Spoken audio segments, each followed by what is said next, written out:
নমস্কাৰ সকলোলৈকে Assam job exam জিকে চেনেলটোলৈকে স্বাগতম জনালোঁ।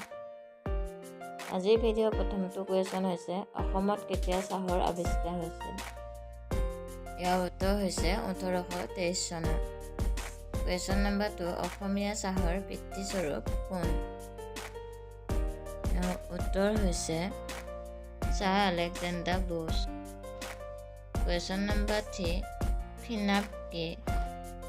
ইয়াৰ উত্তৰ হৈছে চিংফৌসকলে চাহপাতৰ পৰা তৈয়াৰ কৰা এবিধ পানীয়ক ফিনাপ বুলি কোৱা হয়।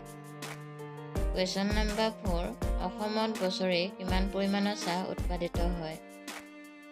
ইয়াৰ এনচাৰ হৈছে 400 মিলিয়ন কিলোগ্ৰাম।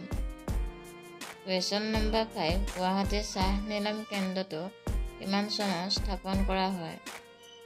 ইয়াৰ উত্তৰ হৈছে 1970 চনত। কুৱেশ্যন নম্বৰ 6, গুৱাহাটীৰ চাহ নিলাম কেন্দ্ৰটোৰ প্ৰতিষ্ঠাপক কোন হয়? ইয়াৰ উত্তৰ হৈছে ধৰ্মানন্দ দাস। কুৱেশ্যন নম্বৰ 7, ভাৰতত উৎপাদন হোৱা মুঠ চাহৰ কিমান শতাংশ অসমত উৎপাদন হয়? ইয়াৰ উত্তৰ হৈছে 55%। কুৱেশ্যন নম্বৰ 8, বৰ্তমানলৈ অসমত সৰ্বমুঠ কিমানখন চাহ বাগিচা আছে? ইয়াৰ উত্তৰ হৈছে 1012টা।